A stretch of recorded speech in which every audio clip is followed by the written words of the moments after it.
On June 22nd this year, President Trump sat in the Oval Office flanked by the presidents of Google and IBM and signed 2 executive orders that most people scrolled past without a second thought.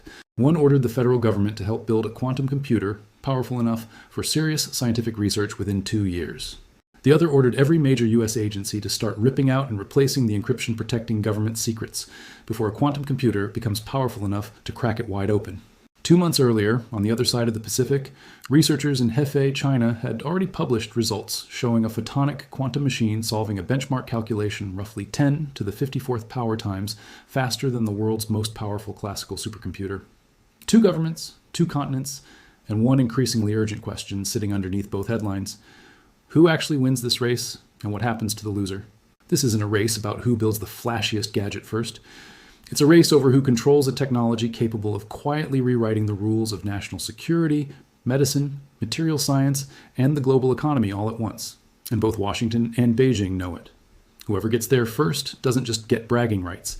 They get the ability to potentially break the encryption protecting the other side's most sensitive government and financial secrets, the ability to simulate new drugs and materials decades faster than their rivals, and the kind of computational leverage that historically has reshaped which nations sit at the center of the global economy for generations afterward.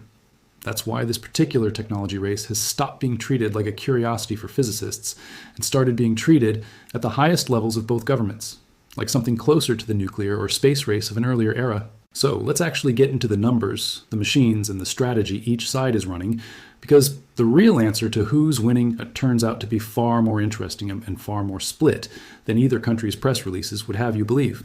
Start with the United States, because the last 2 months alone have completely reshaped how seriously Washington is treating this. Back in May, the Commerce Department announced it would take roughly $2 billion in equity stakes across 9 leading American quantum computing companies. This wasn't a research grant handed out and forgotten. The U.S. government is now a literal shareholder in the companies racing to build this technology. IBM's quantum venture is getting $1 billion of that money on its own. GlobalFoundries is getting $375 million. The remaining companies, including D-Wave, Rigetti, and Inflection, are splitting the rest, roughly $100 million each. When the announcement hit the markets, quantum computing stocks didn't just tick up, they exploded. Inflection's shares soared more than 30%. Rigetti jumped over 63%, D-Wave surged more than 50%. IBM climbed 13% in a single trading session. Investors were not reacting to a research milestone. They were reacting to the U.S. government publicly declaring that quantum computing is now a matter of national strategy, backed with real capital, not just encouraging words. It's worth sitting with how unusual that kind of direct government equity stake actually is for this sector. The federal government doesn't typically take ownership positions in private technology companies. That's normally the domain of venture capital firms and private investors willing to absorb the risk of a company that might never turn a profit. Quantinuum, Inflection, and D-Wave are all still pre-profit businesses, leaning heavily on a mix of government contracts and private investment just to keep their research programs funded. The Commerce Department stepping directly into that funding gap, taking equity rather than simply writing a grant check, signals something specific, that Washington views the survival and success of these particular companies as directly tied to national interest, not just commercial promise. That's a meaningfully different posture than the federal government has taken toward almost any other emerging technology sector in recent memory, and it's a big part of why the markets reacted as dramatically as they did. Then came the executive orders themselves, 3 weeks after that funding announcement.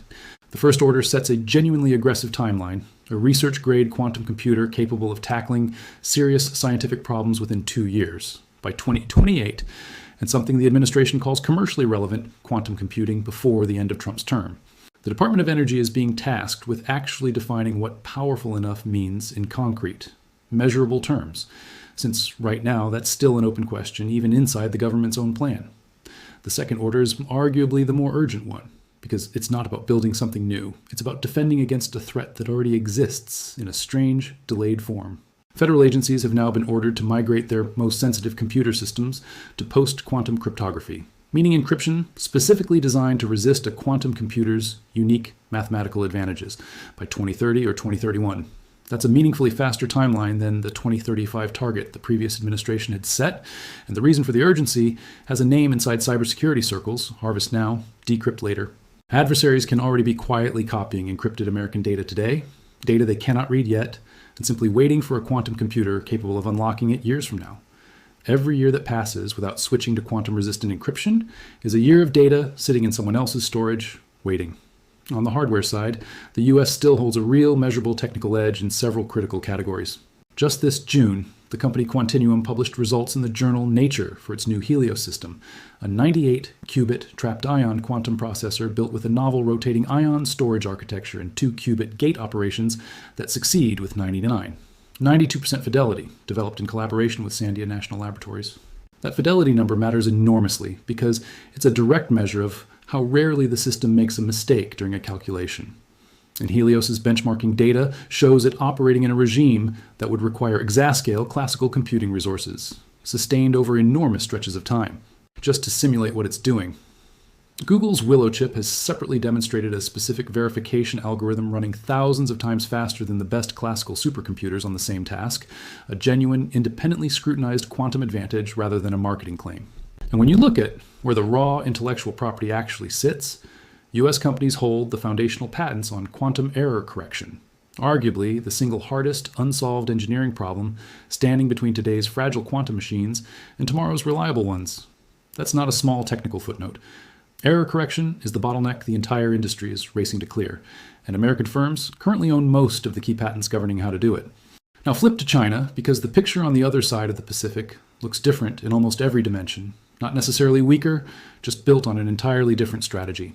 China's newly released 15th five-year plan, covering 2026 through 2030, names quantum technology first among 7 officially designated future industries, ahead of biomedical research, hydrogen and nuclear fusion energy, brain-computer interfaces, embodied artificial intelligence, and 6G telecommunications.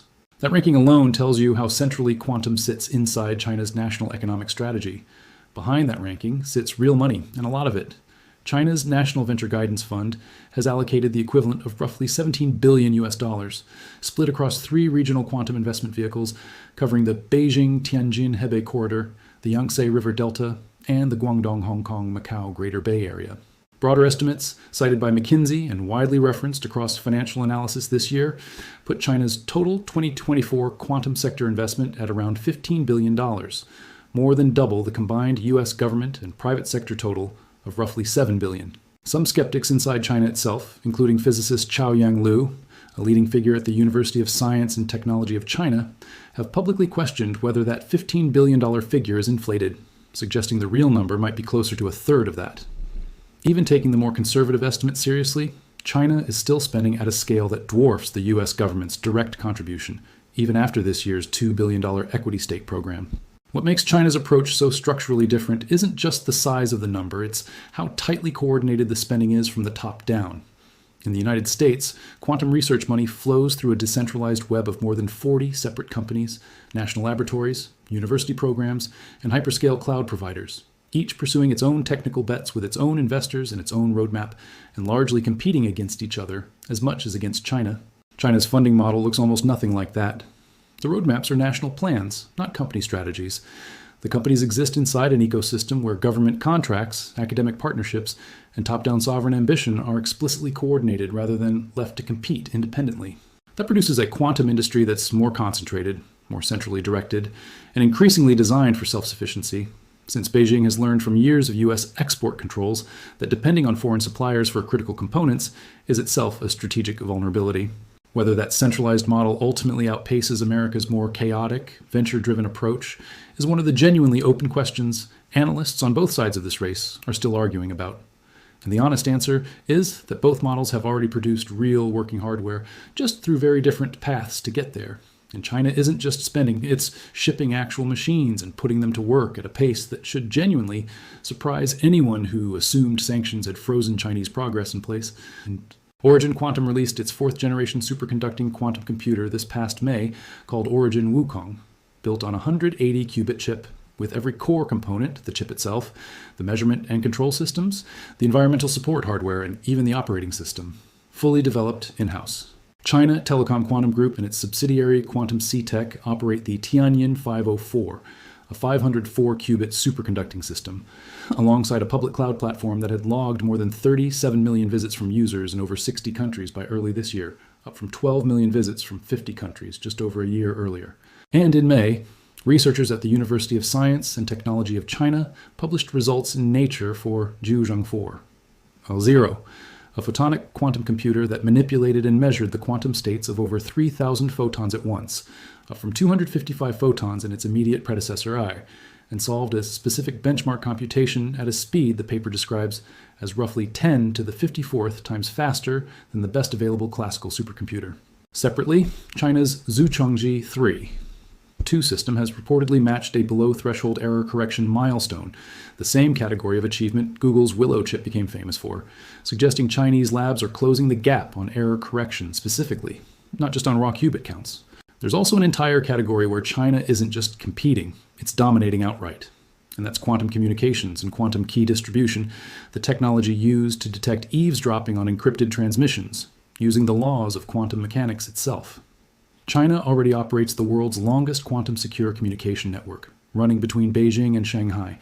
And Chinese entities hold roughly 80% of all patent families related to quantum key distribution technology globally. If quantum secured networks become the backbone of how sensitive government and financial data moves internationally in the coming decades, China is currently positioned to help set the technical standards the rest of the world has to build around, whether Western companies love that outcome or not. None of this progress has happened despite the sanctions the US has placed on China's quantum sector. It's happened alongside them, which says something important about how effective those sanctions actually are at this stage.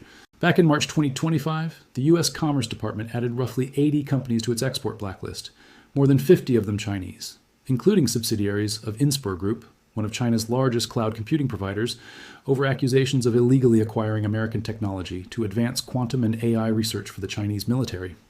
Sanctioned Chinese quantum entities now include Quantum C-Tech, Origin Quantum, USTC itself, the Jinan Institute of Quantum Technology, and the Hefei National Laboratory. And yet, Chinese quantum manufacturers have kept building, largely by sourcing critical fabrication equipment from non-American suppliers instead, including German toolmakers, a workaround that state broadcaster CCTV has openly shown on air rather than hidden. China also recently announced it reached mass production capability for key isotope used specifically in quantum computing hardware, a supply chain milestone that reduces reliance on any single foreign source going forward. Sanctions have clearly slowed some specific pathways. They have not stopped the broader program. This puts American policymakers in a genuinely difficult bind that's worth being honest about rather than glossing over. Export controls work best when the target has no alternative supplier and no path around the restriction. And China's quantum sector has repeatedly demonstrated it can find workarounds, whether through allied nations equipment makers, domestic isotope production, or simply accepting a slower, more expensive path to the same destination. That doesn't mean sanctions are pointless. They almost certainly have slowed China's timeline and raised its costs meaningfully. But the last 2 years have made clear that sanctions alone were never going to be a permanent wall, only a speed bump, which is precisely why the Trump administration paired this year's export enforcement with direct offensive investment into American quantum companies, rather than relying on restriction alone. The strategic logic has shifted from purely trying to slow China down to also actively trying to outrun it, and that shift itself is one of the clearest signs that Washington no longer believes containment by itself is a winning long-term strategy. So who's actually winning? If you're looking for a clean, satisfying answer, the honest one is that there isn't one yet, because the two countries aren't really racing on the same track. Multiple independent analyses published this year, including assessments from research firms and financial analysts tracking both ecosystems closely, converge on a similar split verdict. The United States currently holds the lead in the categories that matter most for actually building a working, reliable, fault-tolerant quantum computer, hardware fidelity, quantum error correction patents, and the depth and diversity of its innovation ecosystem, which includes more than 40 companies, national laboratories, universities, and hyperscale cloud providers, all pursuing different technical approaches simultaneously. China holds the lead in scale, speed of commercialization, and breadth of deployment with multiple hardware types, superconducting, photonic, and neutral atom systems, all already accessible through public cloud platforms, serving real users in dozens of countries. Backed by a centralized, state-coordinated funding strategy that can move enormous sums of money into a target sector almost overnight. China also accounts for roughly 60% of all global quantum patent filings, though a significant share of that volume comes from domestically focused filings, incentivized more by government subsidies and academic metrics than by international commercial value, according to patent analysts tracking the data closely. Put simply, America is currently better at building the single best quantum computer in a lab. China is currently better at building lots of decent quantum computers and getting them into the hands of researchers and companies fast at national scale with a state's full financial weight behind every step. Whether raw technical depth or raw deployment speed matters more depends entirely on what actually determines the finish line. And right now, serious researchers on both sides of this race genuinely disagree about where that finish line even sits. Because here's the deeper truth underneath all these competing numbers, timelines, and funding figures. Nobody in Washington or in Beijing has actually built a fault-tolerant quantum computer capable of doing the things everyone is racing toward, breaking modern encryption at scale, simulating complex drug molecules with full accuracy, designing next-generation materials atom by atom. Every single machine described in this story, from Quantinuum's Helios to Zhuzhong 4, Zero to Origin Wukong, is a genuinely impressive, hard-won engineering achievement, and not one of them is there yet. Most serious industry forecasts point toward a real commercial inflection point, sometime between 2028 and 2030, and the specific battleground that will decide who crosses that threshold. First isn't raw qubit count, it's logical qubits and error correction. The ability to keep a quantum calculation stable and reliable long enough to actually trust its answer. Both countries know this. It's exactly why so much of the last year's funding, from Washington's $2 billion equity stakes to Beijing's $17 billion regional investment funds, is being aimed specifically at that problem, rather than simply chasing bigger headline qubit numbers. There's also a bigger convergence happening quietly underneath this entire rivalry that's easy to miss if you only follow the quantum headlines in isolation. Quantum computing and artificial intelligence are increasingly reinforcing each other rather than developing as separate stories. Machine learning is already being used inside quantum labs to design better qubit layouts, predict and classify the specific error patterns that plague fragile quantum hardware, and fine-tune the control systems that keep qubits stable long enough to be useful. At the same time, quantum processors are naturally suited to exactly the kind of optimization and sampling problems that sit at the core of training and running AI systems. Analysts at the U.S.-China Economic and Security Review Commission have specifically warned that whichever nation successfully integrates quantum computing with AI-driven research first stands to compound its advantages in both fields simultaneously, rather than gaining ground in just one. That's precisely why this race increasingly gets described in both Washington and Beijing, not as a quantum race or an AI race, but as one single intertwined contest over who ends up building the underlying computational infrastructure the rest of the 21st century runs on. That convergence also explains why both countries are racing to build out physical quantum data centers, rather than treating quantum machines as one-off lab curiosities. China Telecom Quantum's cloud platform and Origin Quantum's publicly downloadable operating system are both explicitly designed to let ordinary researchers and companies rent access to quantum hardware the same way they'd rent classical cloud computing today. On the American side, IBM has been running quantum processors physically alongside classical supercomputers inside the same facilities, treating the quantum chip as a specialized accelerator plugged into existing data center infrastructure rather than a separate, isolated machine. Both approaches point toward the same eventual destination, a world where quantum computing power gets consumed the way electricity or cloud storage gets consumed today, metered, rented, and increasingly treated as basic infrastructure rather than a novelty. And whichever country builds out that rentable infrastructure fastest and most reliably may end up shaping global standards for how the rest of the world accesses this technology for decades to come. So if someone asks you right now who's actually winning the US-China quantum race, the honest answer is that it depends entirely on which specific finish line you're measuring against, and neither government is willing to bet everything on just one. What is completely certain is that this stopped being an abstract, distant research question the moment the American president started signing executive orders about it, and the Chinese Communist Party ranked it first among the entire country's next 5 years of economic priorities. Two of the most powerful governments on Earth are now treating quantum computing as seriously as they once treated the space race. And unlike the space race, this time there won't be one dramatic flag-planting moment everyone agrees marks the finish line. There will just be a quiet Tuesday, a few years from now, when one country's quantum computer solves something no classical machine ever could, and the rest of the world has to catch up to whatever that country decides to do with it. If this race matters to you, follow along, because the next major milestone from either side could land far sooner than the official 2028 timelines suggest.